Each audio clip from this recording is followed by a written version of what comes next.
ဒီနေ့ကတော့ရန်ကုန်မြို့ရဲ့အကောင်းဆုံးအသားကင်ဆိုင်ဆိုပြီးတော့နာမည်ကြီးရဲ့ဆိုင်မှာမီနူးတစ်တွေပါထွက်နေပြီဆိုလို့ဒရာတယောက်အပြေးလေးသွားစားဖြစ်ခဲ့တဲ့အကြောင်းလေးရှုံးလေးလုပ်ပေးချင်ပါတယ်။ဒါဆိုရင်တော့ဒရာနဲ့တူတူလိုက်ကြည့်ပေးကြအောင်နော်။မြန်မာနိုင်ငံမှာမုတ်တွေစားတာရှိုးလာပြီ။ဒီနေ့ကတော့ကိုရီးယားမှာမုတ်သွားစားကြမယ်။ဟီဟီစားတာ။ရန်ကုန်မှာရောမန္တလေးမှာပါအကောင်းဆုံးအသားကင်ဆိုင်လို့ပြောလိုက်တာနဲ့အကုန်လုံးကပြေးမြင်ကြတဲ့ဒီရီးယားပေါ်မှာမီနူးတစ်တွေထွက်နေပြီဆိုလို့ဒီနေ့ကတော့အပြေးလေးလာစားတာပါ။အမေကတော့ဆိုင်ရောက်တာနဲ့ကင်ချီစတိုးပါပါတယ်ဂါမက်အသားစကူမှာနေကြဒီတစ်ခေါက်ကတော့မီနူးတစ်လေးပါ try ချင်တာနဲ့ friendly ကိုမိုဆက်လေးပဲမှာဖြစ်ခဲ့ပါတယ်။ကိုရီးယားဝတ်သားကင်ဆိုင်ဆိုရင်တော့ Real ပေါ်မြန်မာနိုင်ငံမှာအရင်ဆုံးနဲ့အချစ်ဦးဆိုင်လို့တော့ပြောလို့ရတယ်အကြိုက်လဲကြိုက်ဆုံးပဲအခုဆိုရင်သူကရန်ကုန်မှာ9ဆိုင်တောင်ရှိသွားပြီကင်ချီအပြင်ဒီလိုမျိုး free side dish တွေအများကြီးလာချပေးတာကဒီဆိုင်ရဲ့ signature ပဲအရင်ဆုံးကတော့ drama ထားတဲ့အသားကင်ဆက်လေးအရင်ရောက်လာပါတယ်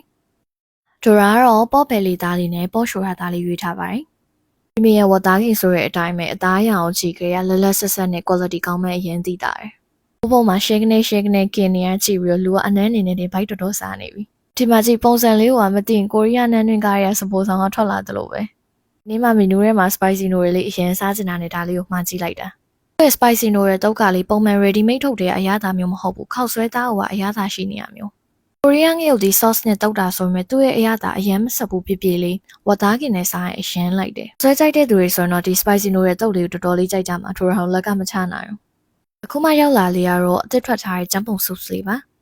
ဟင်းရည်ကတော့အထဲမှာပြည်ကြီးငါးပစုံကင်းမုံကုန်းရှက်ပင်လယ်စာအစုံမှာအထဲမှာဝတ်သားလေးထပ်ပါသေးတယ်။တောက်လိုက်တာနဲ့ပူပူဆတ်ဆတ်နဲ့ fresh ဖြစ်သွားသလိုခံစားချက်မျိုးလေး။ဟိုအီလေးပါတာဆိုတော့ထမင်းနဲ့ဟင်းရည်နဲ့တွဲစားလေးလိုက်တယ်။ပင်လယ်စာအစုံထည့်ပြုတ်ထားဆိုတော့ပင်လယ်စာရဲ့အချိုဓာတ်ပါစိတ်ဝင်နေပြီးတော့ခက်ဆက်ဆက်အရသာမျိုးလေး။ဘော်တင်လိုက်တာနဲ့လက်လက်ဆက်ဆက်ပင်လယ်ဘေးမှာထိုင်တောင်းနေရသလိုခံစားချက်မျိုးလေးအောင်ရရတယ်တကယ်။သားခင်ကတော့ဒီလိုမျိုးအငွေးတစ်ထောင်တောင်နဲ့ဝက်စီလေးနဲ့မှုရင်းနေတဲ့အချိန်မှာပူလောလောဝတ်သားခင်လေးတစ်ထုံမှာပါစက်ထဲမှာဖောက်ကနေကိုက်လိုက်ရတဲ့အချိန်ကတော့အရသာရှိဆုံးပဲ။မြေဝတ်သားခင်ဆိုတဲ့အတိုင်းပဲဘာ sauce နဲ့မှတော့တိုးစားစရာမလိုဒီတိုင်းတုံးလောက်ကောက်သွားလိုက်တော့သူ့ရဲ့ texture လေးရာလေးရှောင်းမှနူးညံ့အိဆက်နေပြီးတော့အရသာရှိတာတော့လုံးဝညင်လို့မရအောင်တကယ်။အဲဆုံးဝတ်သားခင်ဆိုင်လို့မင်း real ball ထိတ်ဆုံးအဖြစ်မယ်မှာတူတာလေးပါတယ်။ကိုရီးယားကားရလိုမျိုးဒီလိုမျိုးနှဲရွက်နဲ့ဆက်လက်ရွက်ထဲမှာအသားလေးတွေများတဲ့ kimchi နဲ့ခတ်တူတူထုတ်ပြီးစားရတာကြိုက်တဲ့သူရောရှိကြလား။ဒါပြီးလို့နောက်တစ်ရောင်းခင်မှာပဲကျွေးဖို့သိရတော့အရင်ကျွေးပါတယ်စားပါအောင်ရှင်။ကိုရီးယားကားရောက်သွားသလိုခန်းစားချက်မျိုးလေးအပြေးဝရခြင်းတော့အသားကိမှာပြီးသွားရင်ဆိုဂျူလေးရမပါဖြစ်မှာဖို့လိုရယ်နော်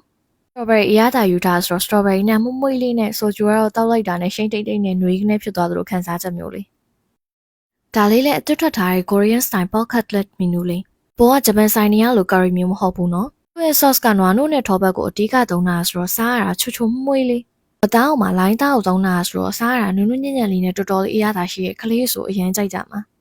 ဒီမီနူးသစ်ကတော့ Oli အစားချစ်စရာလေးဒါလေးကတော့ spicy pork bulgogi ပါ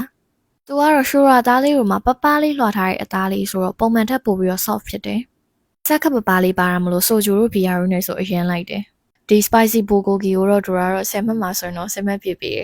အော်ပြီးတော့သတင်းကောင်းတစ်ခုပြပြစရာတစ်ခုရှိသေးတယ်ဒီ Real Pop application လေးကို download နော်ချိန်နဲ့တော့မဟုတ်ဘူးနော်လာစားတဲ့အချိန်တိုင်း page နဲ့အခါမှာ Real Pop application လေး download ရပြပြီးတော့ application နဲ့အဝင်ပြောင်းနဲ့ 5% discount တော့ရမှာနော်လာစားတဲ့အချိန်ကြီးပေါ်မူတည်ပြီးတော့လေ 5% နဲ့ discount ပမာဏတွေကများလာအောင်ပါနော်နောက်ဆိုရင် application နဲ့မှာ point တွေပါစုလို့ရအောင်ပါတဲ့